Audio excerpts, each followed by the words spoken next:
You nervous? I'm not the one that's going to be talking. I plan on saying very little. All right. Just here look pretty. Yep. Yeah. Hearts are changing, lives made new. Grace is shining, breaking through. This is transformation, transformation through Christ.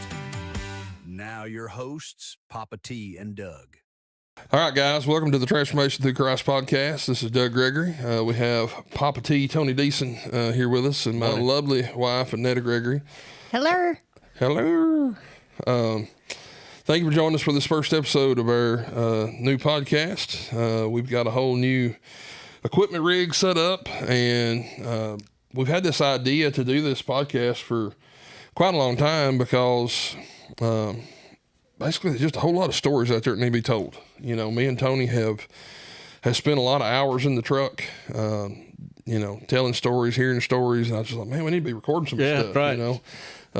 And I think this is a format that's reaching a lot of people now. I think people want to go back to having genuine conversations, and if you can't sit down and have a conversation with a good friend, the next best thing is listening to one between some good friends. So that's kind of the idea behind this podcast. We plan on having a lot of guests and having them telling their stories in the future, and basically what God's done in their life, how they've kind of come from maybe rock bottom or worse sometimes, and then the ultimate goal of this is kind of twofold. First of all, to give people hope. Maybe you're out there listening and you're struggling with addiction, and it's possible. You can do it.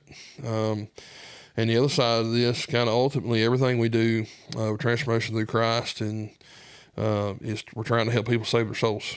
And this podcast is really no different. But, before we get into telling all these other people's stories, I told Tony, I said, I think our first episode really needs to be us telling the story of transformation, how this thing come to be. There's some other recovery programs in Todd County and around, every county that are good, and there are different tools to do different things. But what we do on Monday nights at 6:00 at Elkton, Kentucky, well, I mean, I may be biased for saying this, but I think it's kind of special.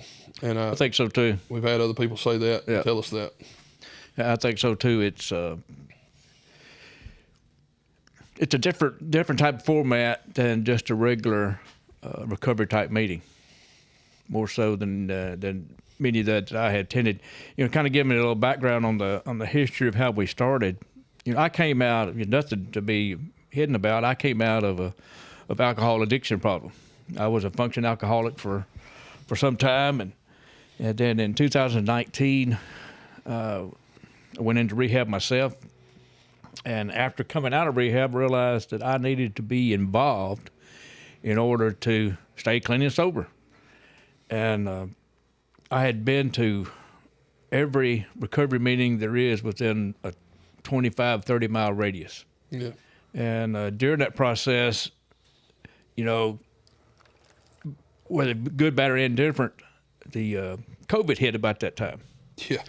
And that really kind of, everybody had to separate, and, you couldn't be in the room with somebody sometimes. And that was a struggle for me because we were losing that one-on-one relationship and sharing what's really going in our lives. And by, starting this, the Transformation Through Christ was out of necessity, almost as a selfish need I had for myself, as I needed more than just a Bible lesson or a recovery lesson. I needed more than that, to have that one-on-one conversation with folks.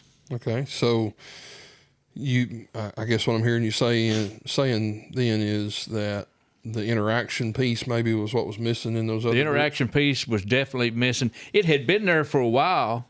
But then when COVID hit, it kind of separated out, and everybody was kind of, uncomfortable with that. And, and I had been thinking about trying to do that That's what we started in 2021. Yeah, I guess. In February, I guess it was the first Monday night in February is when we started that. And I had gone prior to that, before me even becoming an elder.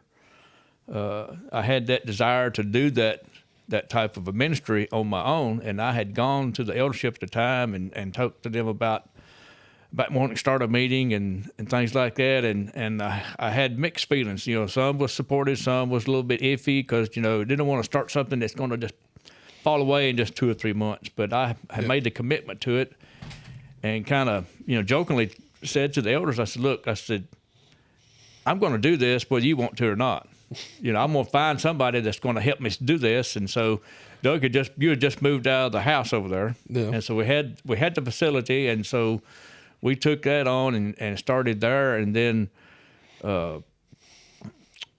we first just started calling it recovered through Christ, and then decided I think it was like maybe just the second weekend into the program, we decided that we need to change it. Yeah, we had. I had attended National School of Preaching and had a class, really good class on addiction, with Jamie Harper from Mount Juliet Church of Christ, and they had written their own. They had looked at several things and didn't like, some of the doctrine baked in, and wrote their own set of agendas. And I got a copy of their material, and their program's called Recover Through Christ. But I don't remember what week it was, but I was a computer guy, and to me, recovery was like resetting something back to the point, when it began. If I recovered a computer, I set it back to day one. And I remember looking at you one night and being like, do you really want to reset somebody back to the day before they had an addiction? Oh, yeah, that's right. Yeah. Don't we want to be better than we ever were, so that we don't, if I reset you back to the day before you had an addiction, then you're ready for another addiction. Right. And I think that's where we came out of that the transformation wording, which kind of goes on down. I think you had to hear a little bit about our main passage that we use, because of the changing of the mind that we go through. And so I don't know if you have that where you can get to there or not, but yeah, like Romans 12:2, it says, "Do not be conformed to this world, but be transformed by the renewing of your mind, that by testing you may discern what is the will of God and what is good and acceptable and perfect." So it's all, everything we do all starts with our mind. So why not, if we're going to transform our mind, what are we going to transform to? So I think that in itself has been one of the things that's been a positive for everything. Okay, well, good deal. So if you had to say, I remember we started basically with me, you, and one person. Yeah. And there for a long time, there were nights that... it was sometimes just me and you. And generally those were the nights that I needed somebody, I needed to be just me and you. Yeah,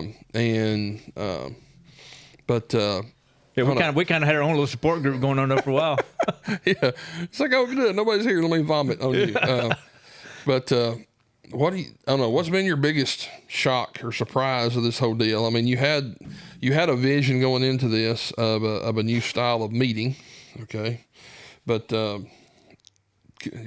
could you imagine where it is now? I didn't see how this was going to be progressing into what it is, and the number of lives that have been affected from just that first initial meeting over the course of the time. You take. And we back up, 6 years ago, I was a functioning alcoholic, gone to rehab, had a business, had a family, I had the mansion on the hill, and it was on fire. It's been on fire before, actually. Yeah, it'd been smoldering for a long time, but.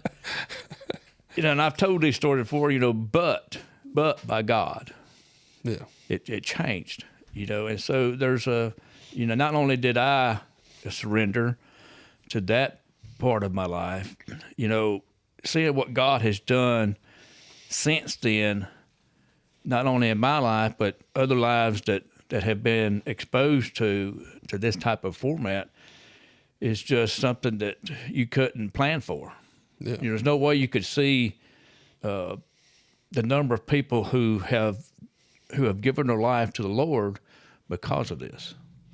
Yeah, and one of the things I didn't realize, early on, the reason I was in this was because, me and you had talked about doing this, and I looked at you and I said, if you're going to do it, I'm going to help you, and a lot of times, I don't want to say I didn't come out of an addiction background, but like, I didn't come out of alcoholism or drugs, right? So, there's been a lot of times maybe I've kind of almost felt like an outsider, not really, but I don't have the same type of story that other people have. But, that's really one of the things about this that's transformed is it's not a typical style meeting where we focus on one type of addiction, because we don't even focus on the addiction itself, because we talk about the life controlling issues, drugs and alcohol, whatever the drug of choice it might be, whether it be eating, spending, or whatever. That's not the problem. It's usually something more deeper than that, like the guilt, shame, resentment, remorse. The list goes on and on of what the real bottom line issue that we need to address. And I think we do that on Monday nights. We specifically hit those targets. What is going on? What's causing you to be angry? What is it? What process do you need to go through? So if the addiction is not the problem, what is the addiction? Most of it is self-inflicted. It's not being able to process those things in our lives that cause us wanting to numb out. It may be, a lot of times, in many cases, there's been some type of a traumatic event in somebody's life that you haven't been able to fully process, whether it be, death in the family or some anything that may have happened that we haven't been able to process. And a lot of times it's just a matter of how we were raised and the environment we were in, and trying to break those generational curses that are passed down from generation to generation. Yeah, and we see it all the time. It's actually one of the things I like doing. I say like doing, but like somebody will tell you their story and like, I'm doing this, and doing this. I said, I had a situation the other day where the guy was talking about, I worked myself to death and I was always gone, and I always picked these jobs that made more money, but I was always gone. And I said, okay, tell me what your dad did. And you could kind of see him like, they spool up. Well, Daddy was always gone. Yeah. I'm like, so where did you get the idea that you need to always be gone? This idea that people get programmed, and like I say, the addiction is one of the ways we like to say a lot of times. The addiction is a poor attempt at the real problem, at a solution to the real problem. That's why focusing on the addiction is never really gonna get rid of the actual issue. That's right. Underlying. You can get somebody to stop drinking, and if they go to eating a gallon of ice cream and Netflix and binging out all night, then I guess in one way it's better, but really so they get diabetes. You're really just trading one addiction for the other. What's the difference in diabetes and cirrhosis of the liver? Not much. From a nursing standpoint. It's interesting you say that, trading addictions, and many times we do trade addictions, and sometimes the addiction is a better addiction, whether it be, from a hobby you're doing or ministry needs that you're working through. So we're all looking for that high or that whatever we were doing to try to replace that. So you're going to replace it with something. It's kind of like we always take, you got to get the bad out so the good come in. So if you're going to throw that addiction away, what are you going to fill that void with? Because you got to fill it with something. You can't be bored. That's right. Yeah. Have you replaced any addictions, Tony? I have. I'm sitting here lobbing softballs at you. I know. Yeah, I know. Yeah, my addiction has changed from the bottle to a toy tractor, and so I've gotten involved in that for quite a bit, and and doing not only just collecting but restoring and seeing a sense of accomplishment when you get a project finished. Well, and I don't know that I would call it an addiction. It may be more of a therapy than anything. Yeah, I think it. The addiction is something that I don't know that you can control. I've never seen you out there snorting a toy tractor, but it is an outlet. It's and I think God made us that way, right? We have to have. Genesis 1:26 and 27, right? Subdue the earth and fill it. And, there's this desire that you've got to have, you kind of want to conquer. And I think, especially in men, you want to conquer your one little piece of the world, whatever. If it's hunting or fishing or, toy tractors or metalworking or, podcasting, whatever it is, that's, you kind of need that creative outlet. And that's not a bad thing. Right, you got to have something. You got to have something to keep your mind occupied. Because to go back to the verse, be transformed by the renewing of your mind. So, doing those type, whatever that activity is, long as it's a healthy activity, it's going to help you, further yourself down the road and being more mindful. Yeah, because a lot of times that's, I don't want to say self-care. That's a word that gets thrown around a lot, but it is. What's something you would invest that, if you were trying to build a relationship with somebody else, you would invest into them. And then, the same idea applies to you. What are you doing to invest in yourself? Right. They asked Jesus, what's the greatest commandment in all the law? Love the Lord God with all your heart, soul, mind, and strength. But then he gave them a second answer that they didn't ask for. He said, the second's like unto it, that you love your neighbor as yourself. Which, if you kind of distill that down, if you can't love yourself, can you really love anybody else? All right. Can you give what you don't have? And I think the answer to that's no. There's something else that I have found out through all this process. Is not only do we do the ministry part on Monday night, but like you have your shop and mine too, that many times when I have an individual, especially some of the men that come into my shop, I didn't realize how much of a ministering tool that shop would become. Oh yeah. By having somebody come in there and work on a model car or truck or paint something for me, or just sit around and talk, and realize that how important that small space has become, not only for fellowship, but also an avenue that we many times use as that's more to say, but use it as a prayer room. It's our prayer closet that we go to, and many times those prayers out there is more of a heart-to-heart conversation with God that we have many times. Yeah, I think your shop gives you an opportunity to minister to people. I've seen people walk in your shop for the first time, and if you've never seen it, there's literally, I don't know, a couple thousand toy tractors. I don't know how many is anymore. There's a mess of them, as we'd say in the South, and people just walk in there and their eyes light up and go, I had one of them when I was a kid, and just that connection. Paul on Mars Hill, he didn't start quoting, Jewish prophecy to them. He quoted their own prophets. Yeah. And he found some common ground there. All those things can be opportunities. I think it had. It's been, and we've had some excellent conversations out there, and kind of a lot of times we have men to come by, on a weekly basis just to pop in and say hi, because it's kind of like our house anyway. It's kind of like I guess must be an invisible neon sign out on the road that says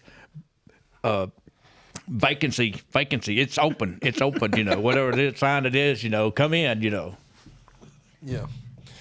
So, all right. We've talked about a lot of the positives of this. It is positive. But I also know for a fact that, like anything good, like recovery itself, that this has also been a struggle at times. It has. It has been a struggle, especially when you're dealing with somebody and you seem to think that, they're finally getting it and moving on, and then, a few weeks later, months later, they're they have fallen away and they're back into their addiction or worse, and it's just sometimes it's disheartening, and it's painful to see that person, go back into their former way of life. Their mess. Yeah, going back into their mess. No one, at once they had it, but I finally realized, that's not on me. I did my part. I did the best I could to show them the right way, give them the tools. Because, we always tell people, we're not here to fix you. I can't do that. I'll give you the tools to help you. What you do with them is up to you, and trying to instill responsibility back on that person and help them understand that they have to take ownership for their situation. Yeah, because a lot of times, you see a lot of blame get kicked around a lot of times. And, well, this happened and that happened. This person did this. And, a lot of times when the person has a breakthrough is when they finally stop and say, I'm a common denominator here. Yeah.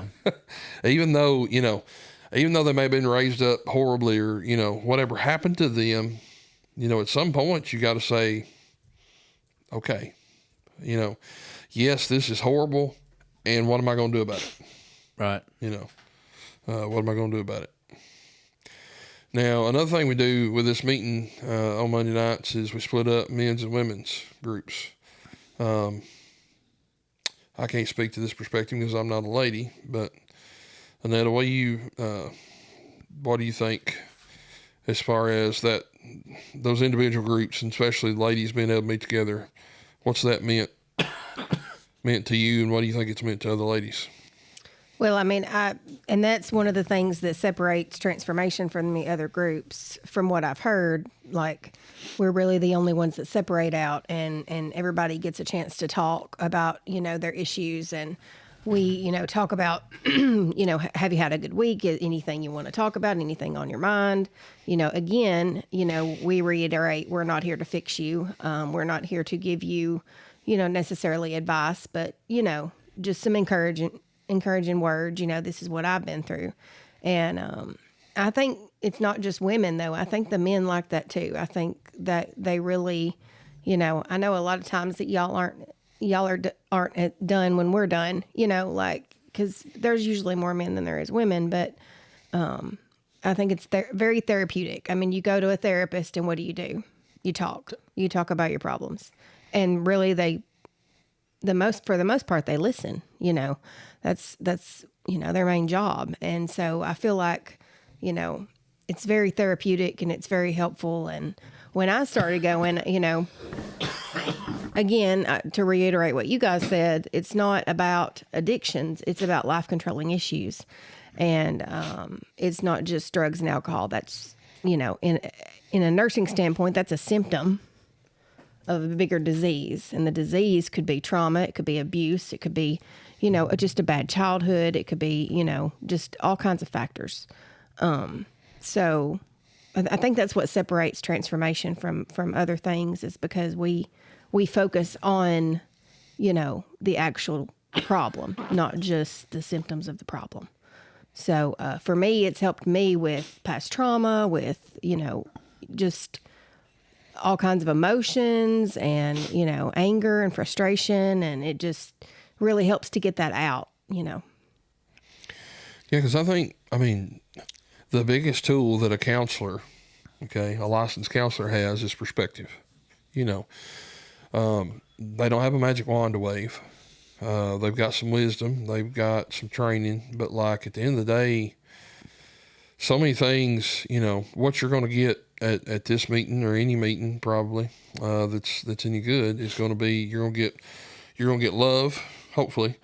You're going to get a community. God designed us to be in community. There's a reason why your brain registers physical pain. So, like, if you get burnt or you cut, that registers in the same part in your mind and your brain as emotional pain, getting rejected, having a loved one dies or something. So the reason for that is because God wired us to be in community. So love, community, and then a new perspective.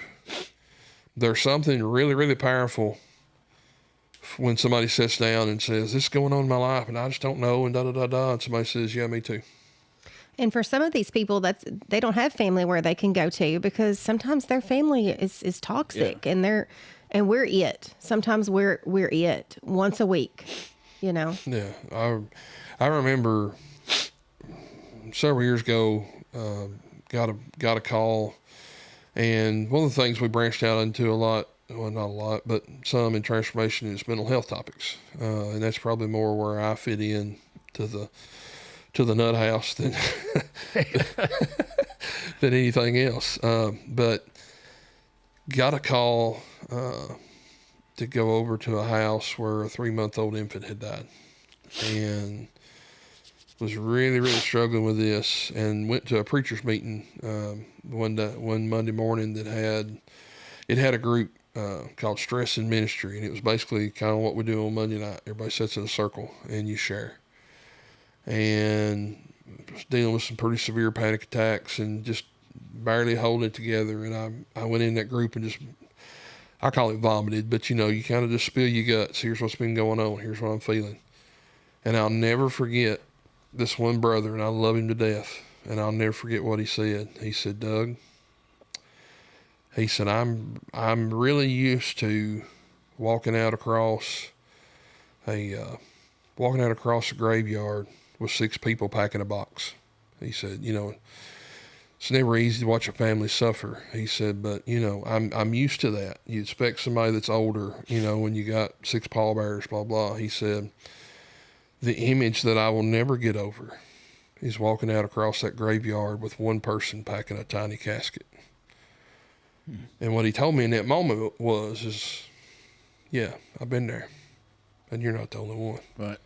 I mean, there's something so powerful to you are not alone.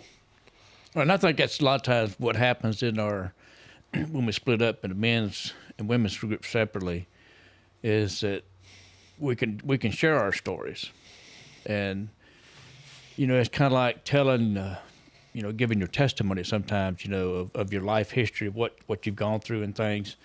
Not everybody's story is the same, but everybody can relate to something that's gone on in your life that I've had in my life. And I think that's what really helps, is to give somebody hope, is that they have seen somebody else go through that and been able to come out healthy because of it. And so it gives me hope that I can overcome that. Yeah. Because a lot of times people think they're the only ones, like Elijah, you think you're it. No one else.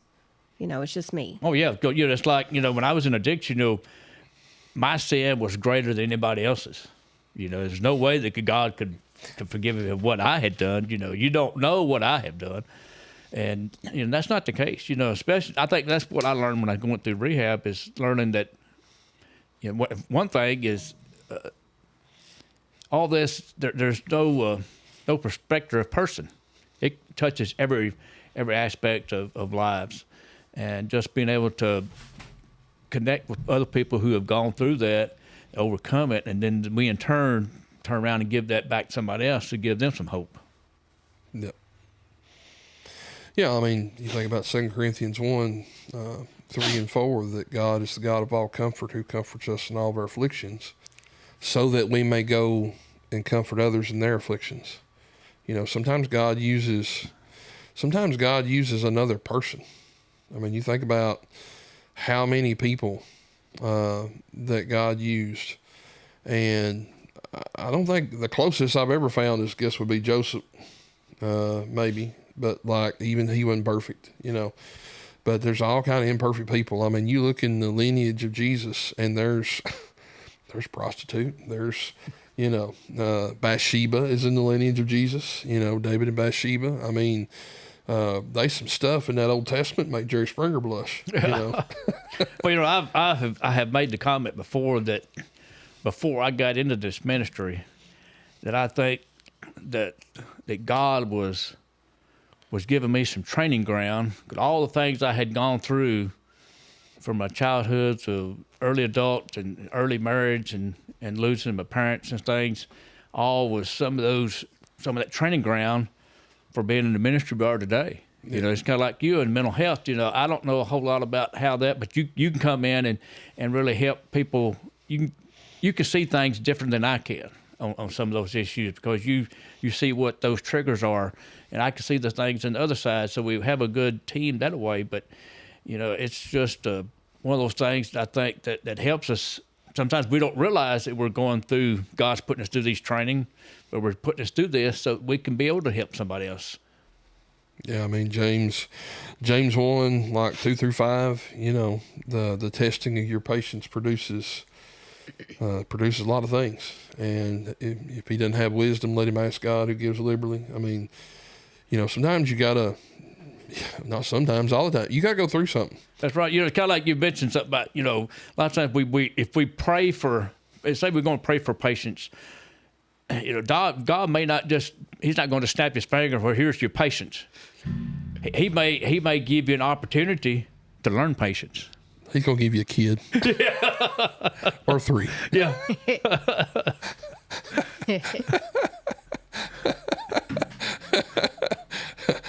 Oh, And make none of them the same either. Yeah, Lord, that's right. no. I promise you, they all grew up in the same place. One, and then you get another Yeah. one that's completely different. Yeah, You feed them the same, they grow up in the same environment, but they're not the same. no. And it's probably a good thing they're not.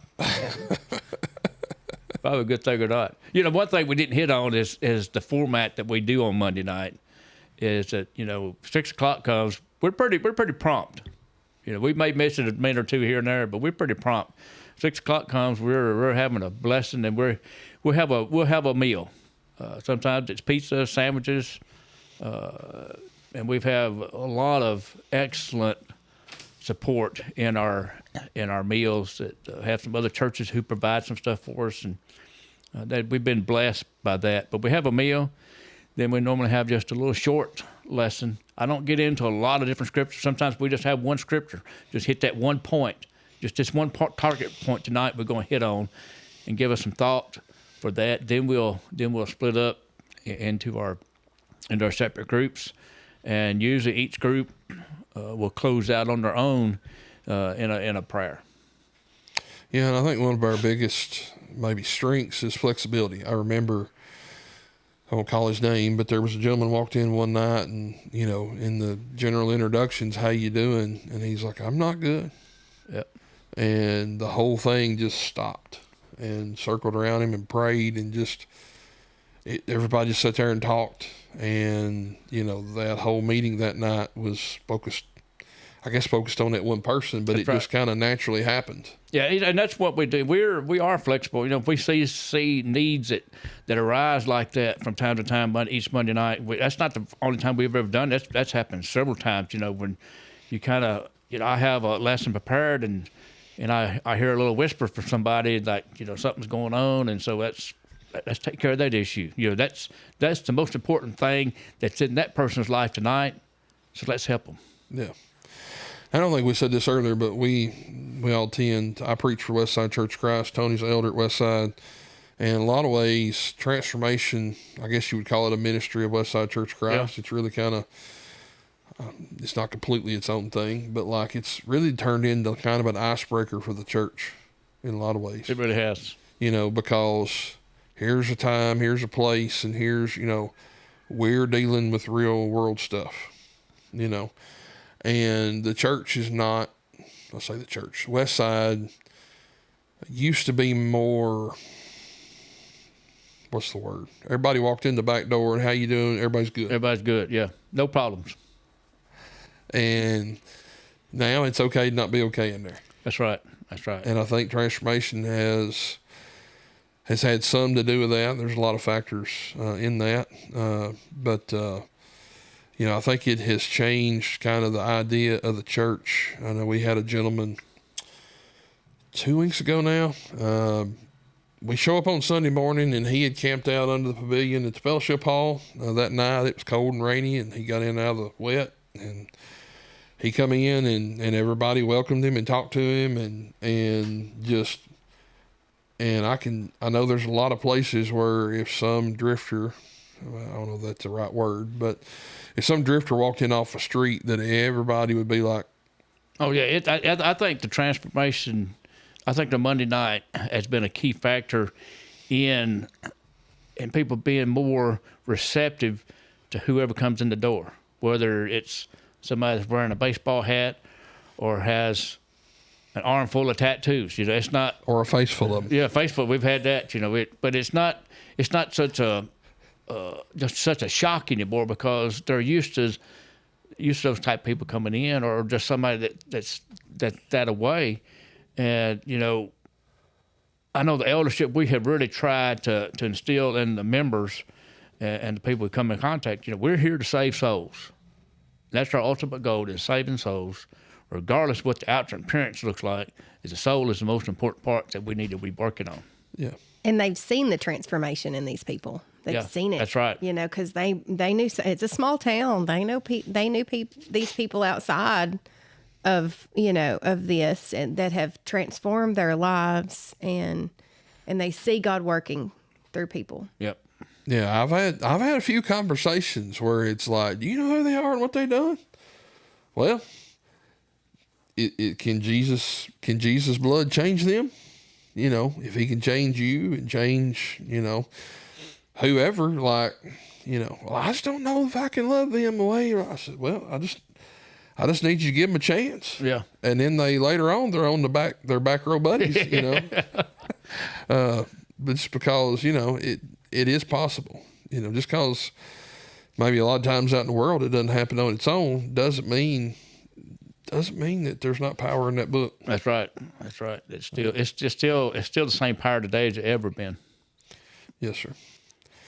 So I don't feel like we could do this first episode justice if we don't tell the story, or you tell the story of how you got the nickname Papa T.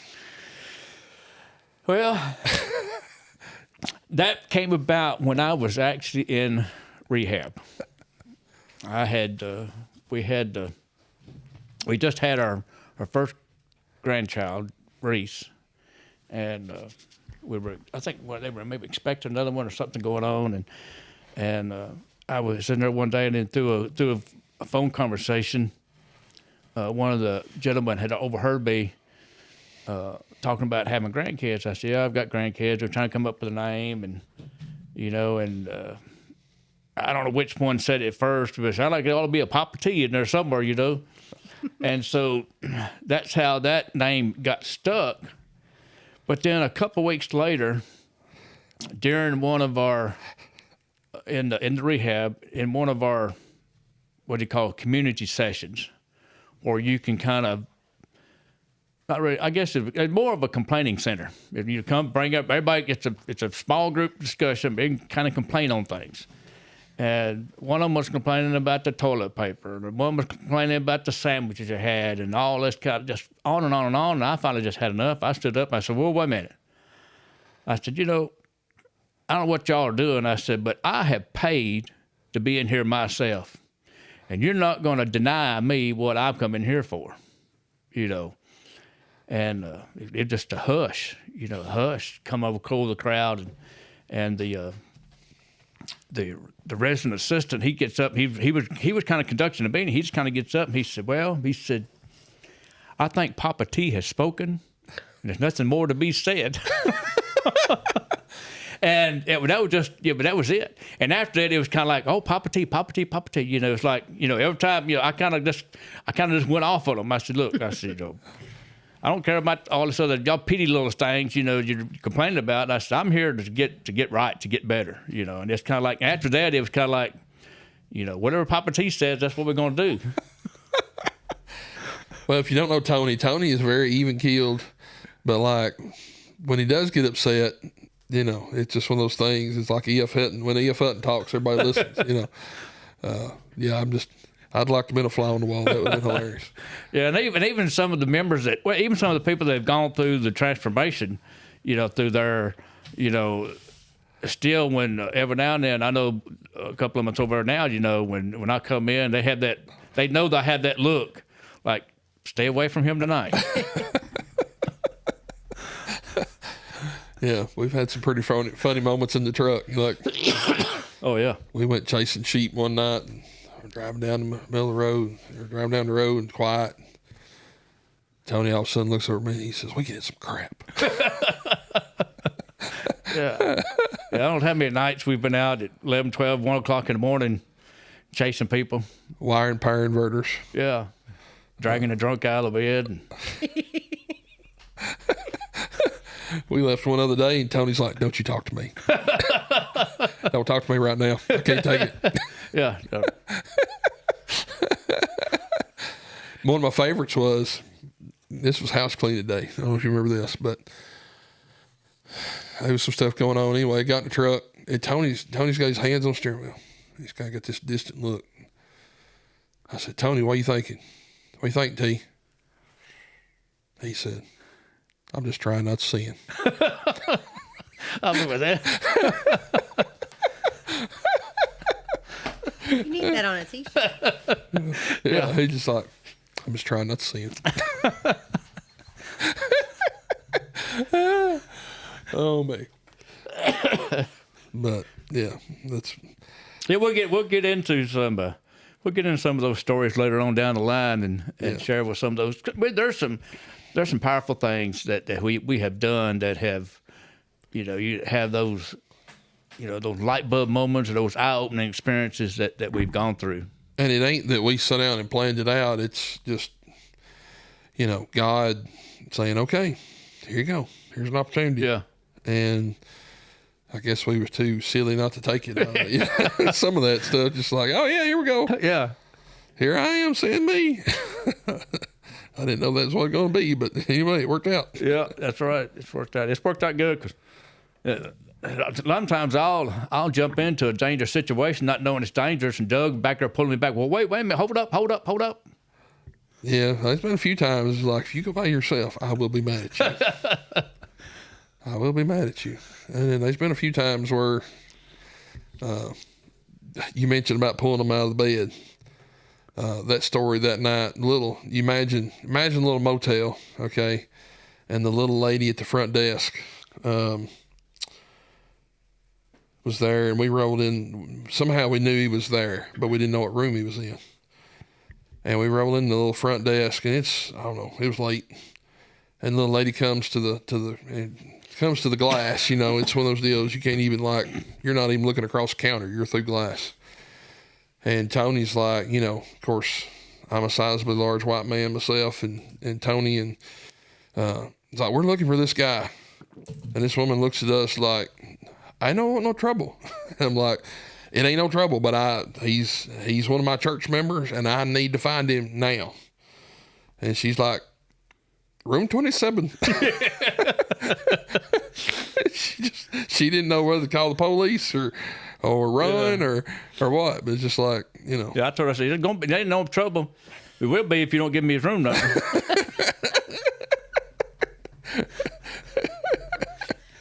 Oh man.